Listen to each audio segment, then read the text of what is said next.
হুকুম নয়, স্বয়ং আল্লাহ বলছেন যে আমি পৃথিবীর পুরুষদেরকে বানিয়েছি মেয়েদের নেতৃত্ব দেওয়ার জন্যে। একটা মেয়ে কোনোদিন স্বাধীনতার মুখ দেখবে না, আর পুরুষেরা পরাধীনতা হবে না।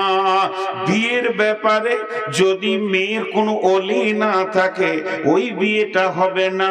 বিয়ের গার্জেন মেয়েদের থাকতে হবে, পুরুষের কোনো গার্জেনের দরকার নাই, পুরুষের কোনো গার্জেনের প্রয়োজন নাই, কারণ সে নিজেই নিজের গার্জেন। অতএব আল্লাহ বলছেন আর রেজালো কাওয়ামুনা আলান নিসা, আমি পৃথিবীর পুরুষদেরকে মেয়েদের নেতা করে বানিয়েছি।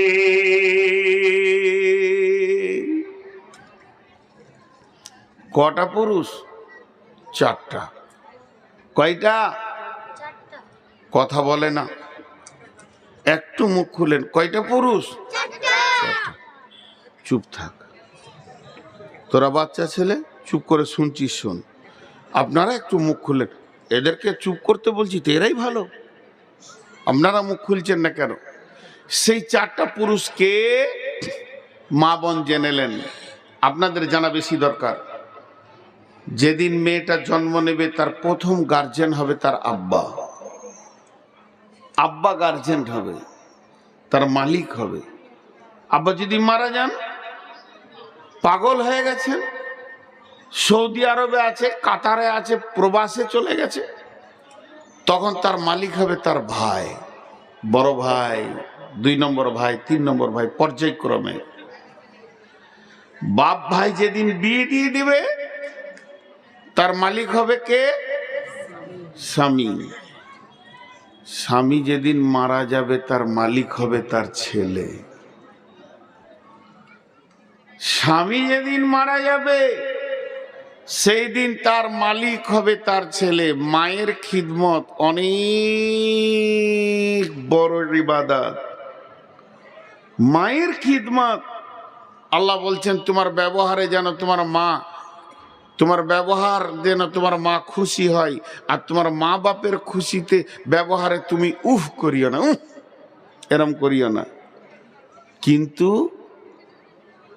মা যতই বড়, যতই সম্মানী হোক, স্বামী মারা গেছে, বেটার বিনা হুকুমে মা বাড়ির বাইরে যেতে পারে না। বাপের বাড়ি যাবে তাও বেটাকে জিজ্ঞেস করতে হবে, পাশের বাড়ি যাবে তাও জিজ্ঞেস করতে হবে, অসুস্থ ব্যক্তি দেখতে যাবে তাও বেটাকে জিজ্ঞেস করতে হবে। তাহলে চারটা নেতা হলো। যেদিন মেয়েটা জন্ম নেবে তার নেতা হবে আব্বা, আর পর্যায়ক্রমে ভাই। বাপ ভাই যেদিন বিয়ে দিয়ে দেবে ওই মেয়েটির নেতা হবে তার স্বামী। স্বামী যদি মারা যান, স্বামী যদি বিদেশে প্রবাসে থাকেন, তার নেতা হবে তার সন্তান। অতএব একটা মেয়ে চারটা পুরুষের অধীনস্থে নিজের জীবন কাটাবে। সে কোনোদিন পৃথিবীর মুখে, সে কোনোদিন দুনিয়ার মাটিতে স্বাধীন বিচরণ করবে না। সে স্বাধীন হবে না, চারটা নেতার অধীনস্থে সে নিজের জীবন কাটাবে। হয়ে গেল। মা মারব না মা, ওই মেয়েটি সব থেকে ভালো যে মেয়েটি সে নিজের স্বাধীনতাকে সরিয়ে দিয়ে পুরুষের অধীনস্থে নিজের জীবনকে কাটালো। তেমনি পুরুষকে বার বলছেন আল্লাহ তোমাদেরকে আমি নেতা বানালাম কেন, কোন কারণে তোমরা নেতা, এটা কি তোমরা কোনোদিন ভেবে দেখেছো? এবার আমাদের মনে গর্ব কি, ওরে সুবহানাল্লাহ, আল্লাহ আমাদেরকে নেতা করেছেন, তাহলে তো আমাদের দাম অনেক বেশি। বলে হ্যাঁ বেশি, কিন্তু বেশি যতই হোক চাপ আছে। কি চাপ আছে? আল্লাহ তাবারাক ওয়া তাআলা বলছেন তোমরা কেন নেতা এটা আগে ভাবো। তোমরা কেন নেতা এটা আগে ভাবো। তোমাদেরকে আমির করেছি, ড্রাইভার করেছি, এর জন্য ফুলে তুমি বিরাট কিছু হয়ে যেও না, নিজেকে বিরাট কিছু মনে করিও না। কিন্তু তোমার চাপ আছে। যারা গাড়ির মালিক ওদেরকে খালি একবার জিজ্ঞেস করবেন যে চোখের সামনে থেকে ড্রাইভার যখন গাড়িটা নিয়ে চলে যায়, ওর আর এসি ঘরেও ঘুম হয় না, যে কি খবর এলো, কি খবর এলো।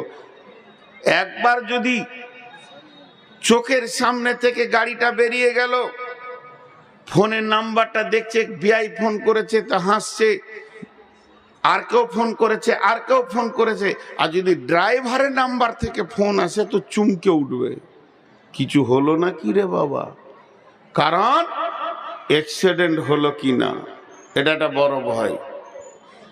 পুরুষ তুমি নেতা, কিন্তু জেনে নাও কিয়ামতের মাঠে যেদিন বিচার শুরু হবে, মায়ের বিচার হবে, পুরুষের বিচার হবে। কোন বেটা ছেলের বিচার যদি শুরু হয়, আল্লাহ তাবারাক ওয়া তাআলা তাকে নিয়ে তার বিচার করবে। গোলাম তুমি এই কাজ করেছো, এইটা করেছো, এইটা করেছো, তোমার দ্বারা এটা হয়েছে, এটা হয়েছে, এটা হয়েছে, তার বিচার তাকে নিয়ে করবে। কিন্তু যদি কোনো মেয়ের বিচার শুরু হয়, আল্লাহ তাবারাক ওয়া তাআলা মেয়ের বিচার একা করবে না, ওর গার্জেনকে নিয়ে আসবে। যদি ওই মেয়েটা বাপের জামানায় গুনাহ করেছে তো বাপকে জবাব লাগবে, ভাইয়ের জামানায় যদি গুনাহ করে থাকে তো ভাইকে জবাব লাগবে, স্বামীর জামানায় যদি গুনাহ করে থাকে তো স্বামীকে জবাব লাগবে, ছেলের জামানায় যদি গুনাহ করে থাকে তো ছেলেকে জবাব লাগবে। তার মানে একটা মেয়ে কোন কোন সালে, কোন কোন মাসে, কোন কোন তারিখে সে গুনাহ করেছে, আল্লাহর কাছে তার পরিপূর্ণ লিস্ট রয়েছে। এবং ওই দিন তার গার্জেন কে ছিল, সে গার্জেনকে ডেকে আনা হবে, যে বলা হবে তোমার গাড়িটা অর্থাৎ অ্যাক্সিডেন্ট করেছে, তোমার বেটি, তোমার বোন, তোমার মা, তোমার বিবি অ্যাক্সিডেন্ট করেছে, এগুলো তোমাকে জবাব দিতে হবে। এর জন্য একজন মুফাসসির বলেছেন, যখন কোনো মেয়েকে জাহান্নামে ফেলা হবে তখন ওই মেয়েটার গলাতে চারটা পুরুষকে বেঁধে দেওয়া হবে। এরা অবহেলার কারণে মেয়েটি গুনাহ করেছে, এদের অবহেলা ছিল, এরা ওকে লক্ষ্য করেনি। আজকে জালসার দিন, আজকে ওয়াজ নসিহত শোনার দিন, আজকে জাহান্নামের কথা শুনে কাঁদার দিন, আজকে জান্নাতের কথা শুনে আল্লাহর কাছে জান্নাতের আশা করার দিন, আজকে কোরআন হাদিসের কথা শুনে নিজের জীবনের পরিবর্তনের দিন।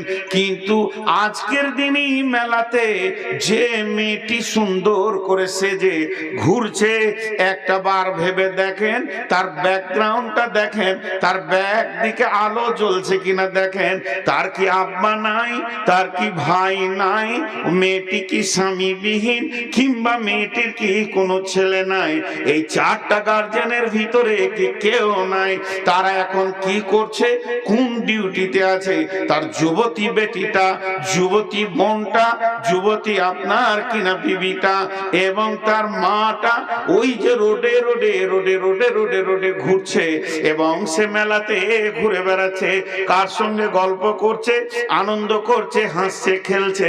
তো এ ব্যাপারে তাদের গার্জেনদের এখন বর্তমান ভূমিকা কি চলছে?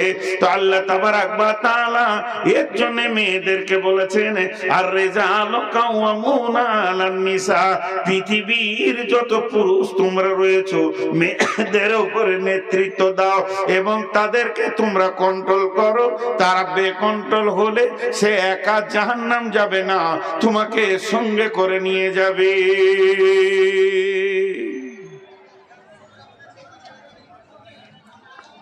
কত সুন্দর কথা বলেন। চলেন এরপরে ধাপে আল্লাহ কাকে বলছেন? পুরুষকে বলছেন। মেয়েদেরকে ওসিয়ত করা হয়ে গেল, এবার পুরুষকে বলছেন, তুমি নিজেকে কি ভাবছো নেতা বলতে? তোমাকে বলা হয়েছে তুমি দামি, তো কিসের তুমি দামি?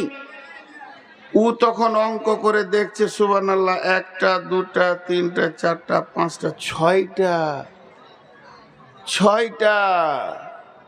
6টা কি? যখন আমি বিয়ে করে এনেছিলাম আমার বিবিকে, একটাও ছিল না, এখন 6টা ছেলের মাও। তা আমি কি কম পুরুষ নাকি? এইটাও ভাবছে। আল্লাহ বলছেন, আমি কোরআন থেকে বলছি, এই ভাবনাটাকে আল্লাহ কাটছেন কিভাবে দেখেন। তুমি কি ভেবেছ ছেলের মা বানানোটাই পুরুষের প্রতীক চিহ্ন? তুমি কি ভেবেছ যে শ্বশুরের বেটিকে বিয়ে করে নিয়ে এসে তুমি তাকে হালাল পন্থায় বিয়ে করে 5টা ছেলের মা বানাবে, দিদি তুমি পুরুষ? ওইটাকে আল্লাহ কাটছেন কেমন করে দেখেন, এমনি করে কেটে দিচ্ছে, একদম ব্লেড দিয়ে কেটে দিচ্ছেন। কেন? ভাষাটা আল্লাহর কত সুন্দর। বিমা ফাদ্দালাল্লাহু বা'দাহুম আলা বাদিন, বিমা ফাদ্দালাল্লাহু বা'দাহুম আলা বাদিন, বিমা ফাদ্দালাল্লাহু বা'দাহুম আলা বাদিন। আপনারা একবার মুখ খুলেন। আমার কাছে 2টা 100 টাকার নোট আছে, 2টা 100 টাকার নোট, নিউ নোট। আমি ওই 2টা আমার বিবিকে দিলাম, লাও তোমাকে 100 টাকা 200 টাকা দিলাম। 2টা 100 টাকার নোট আমার বিবিকে আমি দিলাম, তো আমার বিবি তখন আমাকে একটা 200 টাকার নোট দিয়ে দিলে। ওকে 2টা 100 টাকা দিলাম, ও আমাকে একটা 200 টাকা দিল। কারো কাছে কারো ঋণ থাকলো? কথা বলে না। আল্লাহ বলছেন, তোমরা স্বামী স্ত্রী যখন দৈহিক সম্পর্কে আনন্দের জগতে বিছানায় যাও, তখন তোমার বিবি তোমাকে আনন্দ দেয়, তুমিও তোমার বিবিকে আনন্দ দাও। এই ব্যাপারে কেউ কারো ওপরে প্রাধান্য পাবে না, কেউ কারো কাছে ঋণী থাকবে না। আর এই 2 জনার আনন্দের ভিতরে আমি তোমাদের সন্তানগুলোকে তোমাদেরকে দিই, এমন একটা সন্তান দিই যে তোমাদের প্রেমটা গিড়হা লেগে যাবে, মহব্বতটা আরো বেড়ে যাবে।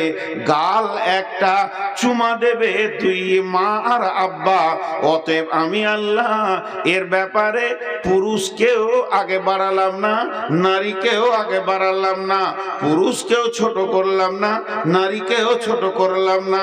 প্রেমালাপের জগতে তোমরা দুজনই সমান। তবে পুরুষ তুমি শুনে নাও, কেন তুমি পুরুষ? ওবে পুরুষ তুমি শুনে নাও, কেন তুমি পুরুষ? অবিমা আনফাকু মিন আমওয়ালিহিম ওয়াবিমা আনফাকু মিন আমওয়ালিহিম। ও পুরুষের দল, নারী বাড়িতে বসে থাকবে, সে সংসারকে গুছাবে, সে সংসারকে গোছাবে, সুন্দর করে ছেলে মেয়ে মানুষ করবে। এটা তাকে আমি ডিউটি দিয়েছি। আর তোমার ডিউটি হচ্ছে মেশিনের মতো ইনকাম করে নিয়েছে তুমি সংসারকে চালাবে, বিবির মুখে খাবার দেবে, ছেলের মুখে খাবার দেবে, এবং চিকিৎসা দেবে, তাদের কাপড় দেবে, তাদের রাহান সাহানের জায়গার ব্যবস্থা করবে। পুরুষ তোমার দায়িত্ব অনেক বেশি রয়েছে। তোমাকে গ্রীষ্মে পুড়ে গিয়ে বর্ষাতে ভিজে, শীতে কাঁপতে কাঁপতে, ডেলি প্যাসেঞ্জারি করে, কষ্ট করে করে করে করে করে করে এনে স্বামী স্ত্রীকে তুমি আনন্দ দেবে, খাওয়াবে, তার তেল সাবান কসমেটিক্স কিনে দেবে, তাকে তুমি দামি মাল খাওয়াবে, যেমন পারবে তুমি খাওয়াবে, আর তার চিকিৎসা দেবে, কাপড় দেবে, সংসারে মাল তুমি খরচা করবে।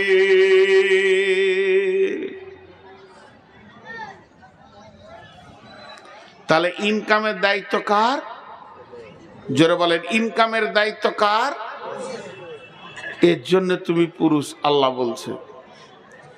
এখন 2-1টা কথা জিজ্ঞেস করব, হালকা করে করে উত্তর দেবেন, চিল্লাতে হবে না। প্রত্যেকটি দাম্পত্য জীবনে ফাটল ধরেছে, বিশ্বনবী কিয়ামতের আলামত বলতে গিয়ে কি কি বলেছে দেখেন।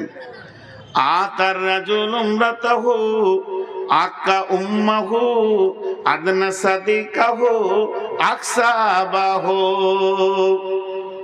নবীজি বলছেন এমন একটি জামানা আসবে রে, মা তার রাজুল উমরাতাহু, পুরুষেরা মেয়েদের বশীভূত হয়ে চলবে, আক্কা উম্মাহু, মাকে ধুমকে ধুমকে কথা বলবে, মা মিষ্টি কথা শোনার অভাবে পড়ে যাবে, আদনা সাদিকাহু, নিকট আত্মীয় বানাবে, বন্ধু বান্ধবদেরকে দামি দামি খাবার খাওয়াবে, আকসা আবাহু, বাপকে ঝিড়কে ঝিড়কে কথা বলবে, ছেলেরা বাপকে মনে হবে বাড়ির কাজের মানুষ, এমন ধুমকে ধুমকে কথা বলবে।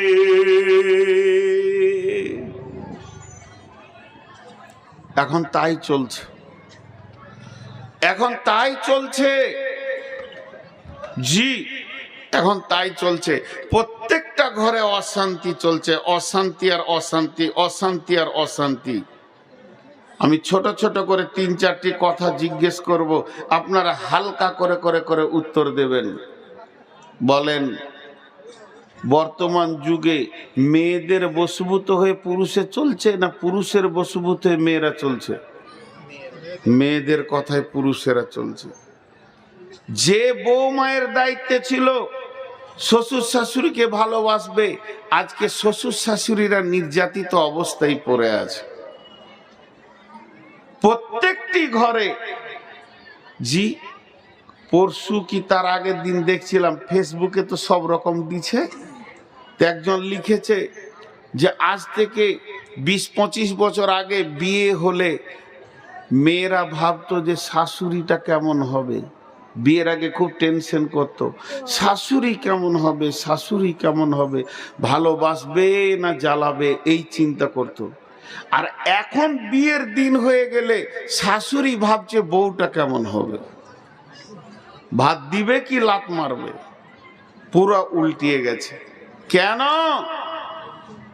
কেন ভাই এতটা উল্টিয়ে গেল? একটা উদাহরণ দিব। তো উদাহরণটা দেওয়ার আগে ছোট্ট করে যে কথাটা আপনাদের সামনে বললাম আরেকবার গুছিয়ে দিই। ইনকামের দায়িত্ব কার? পুরুষের। উদাহরণটা মন দিয়ে শোনেন। এত অশান্তি হওয়ার একটাই কারণ, বিয়েতে পণ। আপনাদের এই লালগোলা এলাকায় পণ নাই মনে হয়, লাই না? মাশাআল্লাহ, খুশি হলাম। বিয়েতে পণ লিছে,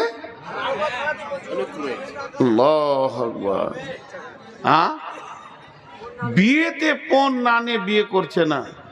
এবার মন দিয়ে শুনেন, 4টা কথা গুনেলেন।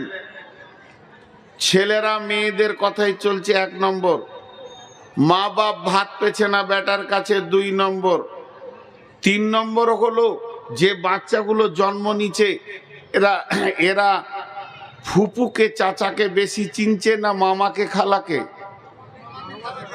মামাকে খালাকে বেশি চিনছে, এটা হলো 3 নম্বর। আর 4 নম্বর হচ্ছে যে কোনো দাম্পত্য জীবনে প্রেম নাই, কোন রকম চলছে, তালাক দিয়ার লয়, এইভাবে চলছে। কারণ প্রত্যেকটা স্বামীর ভিতর জ্বলছে। জি এই দেখেন ওই চাওয়ালা খুব তেঁদড় আছে, আমি অনেকক্ষণ থেকে দেখছি। একজনকে বের করা হয়েছে কিন্তু ও সমানে চালিয়ে যাচ্ছে। এইখানটা দোকান বানিয়েছিল, এখানে 10-12টাকে নিয়ে বসেছিল, আস্তে আস্তে ভিতরে ঢুকলো। এরপর ও এসে আমাকে বলবে চালিবেন, বললে কি বললে ওর চা নিয়ে এসে আমার কাছে রাখেন, ও পুরা বায়ানটা শুনবে তারপরে যাবে। এত বলার পরেও ও এখনো চা বিক্রি করছে। মানে ওর ও যে কোন হিম্মত নিয়ে এখানে চা বিক্রি করছে ও জানে, ওর আল্লাহ জানে। তো একটা উদাহরণ দিব, মন দিয়ে শোনেন। সেটা হচ্ছে কি, সিলিং ফ্যান। সিলিং ফ্যান দেখেছেন? ফ্যান এরকম ঘুরে, আর ফ্যানের মোটরের পাশে একটা সাদা ব্যাটারির মতো আছে, ওটার নাম কি? ক্যাপাসিটার, কেউ বলে কন্ট্রোলার। ওইটাতে নেগেটিভ পজিটিভ আছে। তো একজন মেকানিককে দিয়েছে আমার ফ্যানটা ঠিক করে দাও, বলে ক্যাপাসিটারটা পুড়ে গেছে, বলে নতুন লাগিয়ে দাও। নতুন লাগিয়ে দিয়েছে, নেগেটিভটা পজিটিভে দিয়েছে, পজিটিভটা নেগেটিভে দিয়েছে। ফ্যান উল্টা দিকে ঘুরছে। আর ফ্যান যদি উল্টা দিকে ঘুরে অবস্থা কি হবে? লুঙ্গি ধরতে হবে, না হলে তো বিপদ। লুঙ্গি না ধরলে ইজ্জত চলে যাবে। বন্ধুরে আমার, নারী বানিয়েছেন কে না? আল্লাহ। আল্লাহ তাবারাক ওয়া তাআলা নারীটা বানানোর পর ভাষাগুলো কি ব্যবহার করছেন? বিসমিল্লাহির রহমানির রহিম। ওয়া মিন আয়াতিহি আন খালাকা লাকুম মিন আনফুসিকুম আজওয়াজা লিতাসকুনু ইলাইহা ওয়া জাআলা বাইনাকুম মাওয়াদ্দাতাও ওয়া রাহমা ইন্না ফি যালিকা লাআয়াতান লিকাউমিন ইয়াতাফাক্কারুন। আল্লাহ তাবারাক ওয়া তাআলা বলছে, তোমরা আমার নিদর্শন দেখেছো, আমি জমিনটা বানিয়েছি। তোমরা আমার নিদর্শন দেখেছো, আমি আসমান বানিয়েছি। তোমরা আমার নিদর্শন দেখেছো, আমি দিন রাতকে পরিবর্তন করে। তোমরা আমার নিদর্শন দেখেছো, আমি পাহাড়কে বানিয়েছি। তোমরা আমার নিদর্শন দেখেছো, যা দেখেছো দেখেছো দেখেছো। আর একটা আমি আল্লাহ তোমাদের চোখে আঙ্গুল দিয়ে বলছি, এটাকে খেয়াল করে দেখো। অমিন আয়াতিহি, আমার নিদর্শনের ভিতরেও এটা একটা নিদর্শন। মিন আয়াতিহি আন খালাকা লাকুম মিন আনফুসিকুম আজওয়াজা, তোমার আত্মা সম্পৃক্ত প্রেম মহব্বতের জায়গা থেকে আমি তোমার বিবিকে বানিয়েছি। কেন বানালাম? তার কাছে তুমি কি পাবে? লিতাসকুনু ইলাইহা, সে তোমাকে ঠান্ডা করবে, তোমার উগ্রমতিকে ঠান্ডা করবে, সমাজে সুপুরুষ বলে তোমার পরিচিতি করে দেবে। যদি বিবি না থাকতো, দিন রাত তুমি লোকের বেটির কাপড় টানতে, আর জুতা খেয়ে খেয়ে তোমার মান সম্মান চলে যেত। তোমার বিবি তোমার উগ্রমতিকে ঠান্ডা করে দেবে। ওয়াজআলা বাইনাকুম মাওয়াদ্দাতা, তার সঙ্গে মাখামাখি করলে তুমি আল্লাহর রহমতের মতো আনন্দ পাবে। ওয়াজআলা বাইনাকুম মাওয়াদ্দাতা ওয়া রাহমা ইন্না ফি যালিকা লাআয়াতিন লিকাউমিন ইয়াতাফাক্কারুন। হে বিশ্বের যত বিজ্ঞানী আছিস, তোদেরকে আমি আল্লাহ চ্যালেঞ্জ দিচ্ছি, বলে দে বিবি স্বামীর কাছ থেকে কি মজা পায়, আর স্বামী বিবির কাছ থেকে কি মজা পায়, এটা ভাষায় লিখে প্রকাশ করে দে, পৃথিবীর কেউ পারবি না।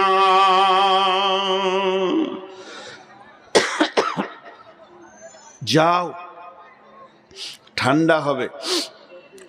আমি আপনাকে একটা ফ্যান দিলাম লালগোলাতে, নিয়ে হেড মৌলানাকে বললাম, যান রোমে টেঙ্গে দেন গা, যান ঠান্ডা হবে। হেড মৌলানাকে কি বললাম? যান এটা আপনার রোমে টেঙ্গে দেন গা, যান ঠান্ডা হবে। তাড়াতাড়ি করে এসে টেঙ্গে দিয়ে যেই সুইচ মেরেছে, উল্টা দিকে ঘুরতে শুরু করেছে। কেন উল্টা ঘুরছে গো? যে বিজ্ঞানী ফ্যানটা তৈরি করেছে, সে দাগ মেরেছে, এইখানে নেগেটিভ তারটা দিবি আর এইখানে পজিটিভ তারটা দিবি। আর বলছে আমার বাপের টাকায় কিনা, তোর কথা কেন শুনবো? পজিটিভটা নেগেটিভে দিয়েছে, নেগেটিভটা পজিটিভে দিয়েছে। এখন ফ্যান যেই ঘুরতে শুরু করেছে, মৌলানা তার তাল পেয়েছেন যেন লুঙ্গিটা ধরবো কি করে। তো আল্লাহ বলছেন, তুই বিবিকে বাড়িতে এনে তার পেছনে টাকা খরচা করবি। আর রসুল বলছেন, তুই বিবিকে টাকা দিয়ে, মহারানা দিয়ে হালাল করে আনবি। এইবার ফ্যান নিয়ে দেখ কি আনন্দ লেগে যাবে। কিন্তু এখনকার বুদ্ধিমানরা বলছে মাথা খারাপ, আল্লাহর কথা শুনবো না, রসুলের কথা শুনবো না, টাকা লিব, বিবি আনবো। মহারানা যদি 20,000 দিব লোক দেখানি দেশালি, তো 20 লাখ লিব, দিয়ে তারপরে বিবি আনবো। আল্লাহ বলছে নিয়ে যা, ফ্যান উল্টা দিকে ঘুরবে। এমন ঘোরা ঘুরবে, তোর বাপও ভাত পাবে না, তোর মাও ভাত পাবে না, তুই ওর পেছনে সারা জীবন কুত্তার মতো হয়ে থাকবি। থাকছে ফ্যান উল্টার দিকে ঘুরছে, শান্তি নেই, বউ যা বলছে তাই শুনছে, বউয়ের কথার বাইরে চলার ক্ষমতা নেই, এমন লাত মারবে যে একদম লাল গোলা জেলে যে হরম করে একদম গেট মেট ভেঙে ভিতরে ঢুকবি, তুই বার হওয়ার রাস্তা থাকবে না। জি, ছেলেগুলো কেন ওদিকে যাচ্ছে? ছেলেগুলো কেন ওদিকে যাচ্ছে?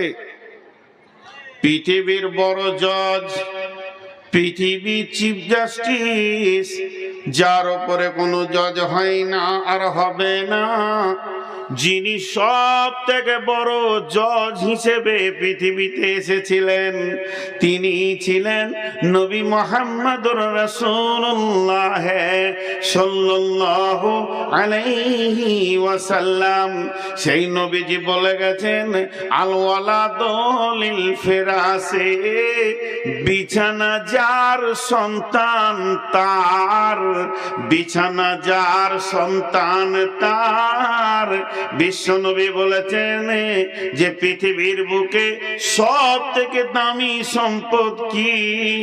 দামি সম্পদ হলো আলমারআতু সালিহা, আলমারআতু সালিহা, নেককার বিবি।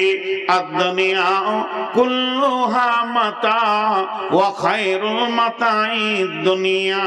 পৃথিবীর যত সম্পদ আছে সব সম্পদই সম্পদ, এই সম্পদের ভিতরে সব থেকে দামি সম্পদ হলো নেককার বিবি।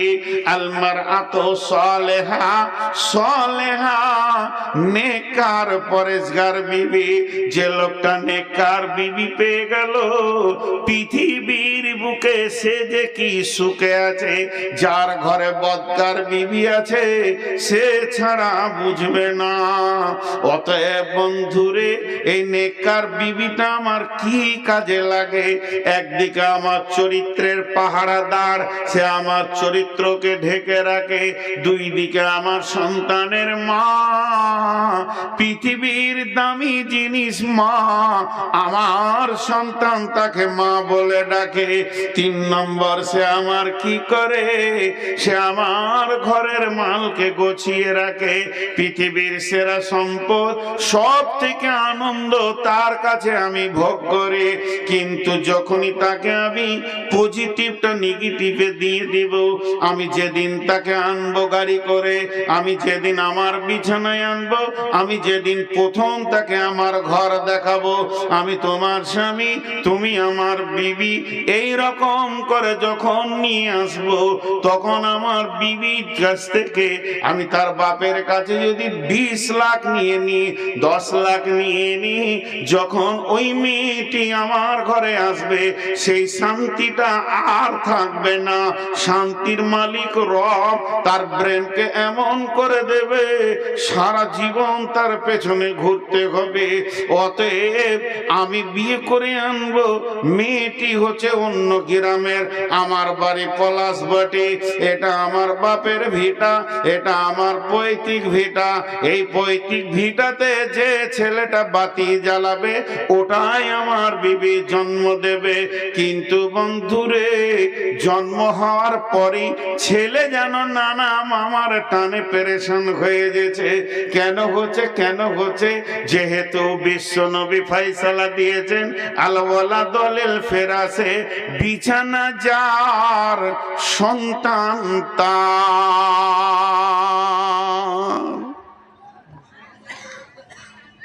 আমার বাপ আমাকে জন্ম দিয়েছে, এটা তো লজ্জার কথা নয়। আমি আমার সন্তানকে জন্ম দিয়েছি, এটা তো লজ্জার কথা নয়। এগুলো লজ্জা কে বলেছে? আমার বাপকে আমার দাদা জন্ম দিয়েছে, এটা তো লজ্জার কথা নয়। এগুলো লজ্জার কথা নয়। খুব শিক্ষিত ছেলে এমএসসি পাস করে এসে বাপকে জিজ্ঞেস করছে, আব্বা, হাদিস কোরআনে শুনছি বিছানা যার সন্তান তার, তো আমি কোন বিছানাতে জন্ম নিয়েছি? যতগুলি ছেলে বর্তমানে যে বিছানায় জন্ম নিয়েছে, বিছানাটা বাপের না মায়ের? বলেন তো, কথা বলে না? খাট গদি আগে লিয়াই, তারপর তোকে বিয়ে করব। বিছানাটা কার? ওই জন্য ছেলে পিলে ওই দিকে টান মারছে। জি।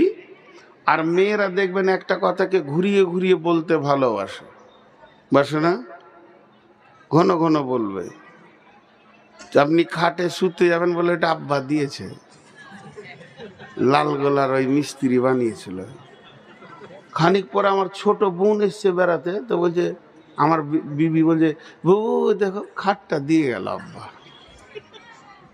দুবার হলো। দুদিন পর বলবে এই খাটটা আমার বাপের। আচ্ছা তুই কত নম্বর বেহায়াবে তারপরেও শুচ্ছিস ওই খাটে? তোর চামড়ার সাইজ কত আছে তোর লজ্জা নাই? খাট গুটিয়ে এখন টোটো ফিরি চাপিয়ে দে, যা চলে যা শ্বশুর ঘরে দিয়ে তুই